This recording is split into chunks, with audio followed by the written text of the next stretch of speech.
What's going on, miners? Chump Change XD here. Hope you're all staying healthy, having a great day. As you can see, this is my crypto mining solar trailer, and this is my server rack inside of it. I do need to get another one over here, actually, but besides the point, this is my Kaspa Miner KS0, and there is an update to this unit, so I need to see how strong my PSU is. I think it's only 90 watts. Yep, and I was correct. 90 watts. So I just got a new PSU, which is right here. Supposed to be 180 watts. As you can see, laptop charger, 180 watts.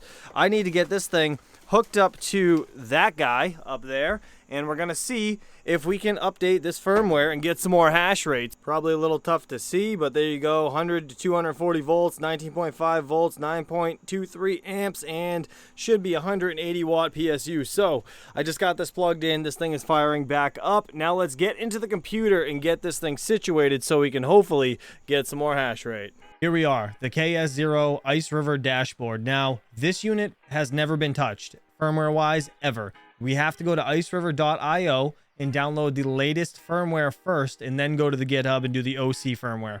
Now, the reason we're going to do that is because people have had issues, and I guess their machines are getting hung up just going directly to the actual OC version versus doing the firmware update first. I don't know why. I don't know what's going on, but it is what it is. I just wanted to make that known. So it's going to be a two-step process here.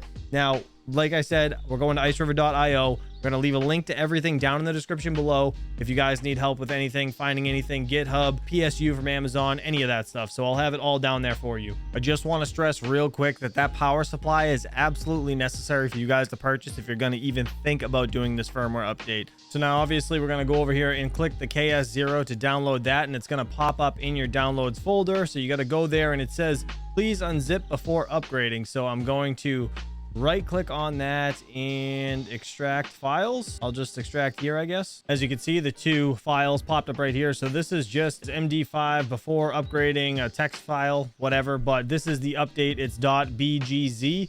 So what we're going to do is go to the Iceriver website, or GUI rather. We're going to go to firmware upgrade, and then we're going to select the file. We're going to go to the downloads folder and make sure we choose update.bgz. Then it's gonna say, I remember seeing this fake path. That's correct. It just, I know it's kind of weird, but that's correct. So go to update, and we'll leave it at that. Now it says operation succeeded. We'll click OK. We're gonna go home and just see if it changed at all. I took a snapshot of the old version. I just want to see. It says Iceriver. Yeah, it does look different. Okay, so that is, I would assume, correct, because yeah, it looks different. All right, good. Just wanted to confirm. Okay, now we can go to the actual GitHub and get the upgraded firmware, and then that's good to go. So this is the main GitHub page. As you guys can see, it has every folder right here for you guys. You can scroll down. You can see all the overclocking for the KS0, the 1, 2, 3L.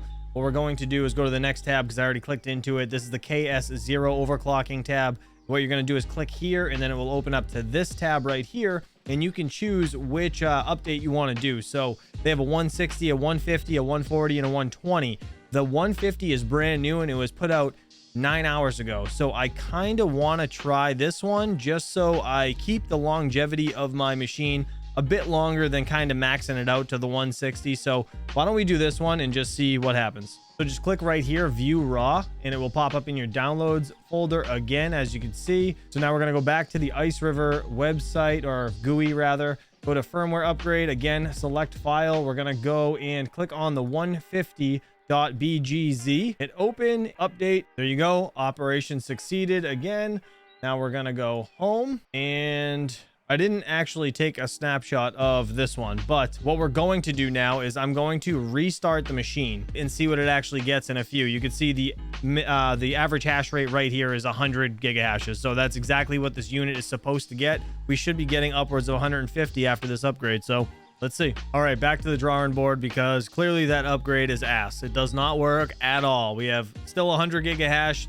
30-minute hash rate is obviously 49 because it's not yeah, it hasn't been that long. So anyways, let's go back to the GitHub, and what I'm going to do is go back, and we're going to download the 160 because I know this one works. It's 2 days old, and yeah, I know people that have done it. So let's do this. View raw. It's going to go into the downloads folder again. Go back to my GUI over here at the Iceriver KS0. Let's select the file, click the 160 update. Once it's done, I'm going to restart, and then we should be good. Is it just me, or did I mess something up? Because this is like literally cut and dry. It's point, click, upload, done, restart. And look at this, 17 minutes it's been going. Did I just brick this machine? I'd be so fucking mad. I'd be so mad. Oh, give me a second. All right, so I just put it back to stock firmware, and as you can see, it's 95 gigahashes already, and it's been 6 minutes. All right, so as you can see, this is the 120 gigahash upgraded OC firmware update. Now, the original, or the 160 didn't work, and I couldn't get the 150 to work either. So I wanted to go all the way down to 120 to see if this firmware worked, and you can tell it does. 124 as of right now gigahashes. We've been up for 12 minutes. So what I'm doing is going back to the stock updated firmware and then trying the next overclock. I'm going to try the 140 and see if that works. So it's just going to give me a minute to go back and forth. All right, so good news. I got the 140 gigahash version 1 to work. As you can see, it's been 5-minute hash rate, 132 gigahashes as of right now. And again, it's been running for 7 minutes. Let's just refresh quick and see. Yeah, it's still 132. I mean, hey, it's better than 120. All right, let me go back and try the 160 again and see if it takes now. 3 hours later. So I've come to the conclusion that I just have bad silicon lottery. This thing will not take the 150 or the 160. This is the 160. As you can see, it is literally just flatlined still. And it's been up for 13 minutes, so clearly it can't handle it. Now I just want to make sure it goes back to the 140 and everything's good, and then I'll just leave it there. And we have confirmation. The 140 gigahash firmware update is the only one that this unit will take. So I guess it must just have bad silicon. Unfortunately, I can't get the 150 or the 160 going, but nonetheless, it is pulling 150 gigahashes right now, so I'm more than happy with that. Guys, just know that not everything always goes smooth, and sometimes things like this happen to us too. So if you had this issue, just knock it down to the first one, go to the 120, then you might have to just kind of go back and forth a little bit, and you'll get it eventually. So that's going to do it. Hopefully you guys appreciated this content. I had to keep it real for you. I didn't want to delete all this stuff and just do it simple, because everybody needs to know that this stuff does happen to us too. So I just really want to stress that it's not just you guys. Sometimes we have issues, and unfortunately this isn't my fault. It's just I got a bad luck of the draw. I got the run to the litter when it comes to crypto miners. So anyways, guys, hopefully you like this. Please hit that like button. Consider subscribing before you get out of here, and I'll catch you guys on the next one.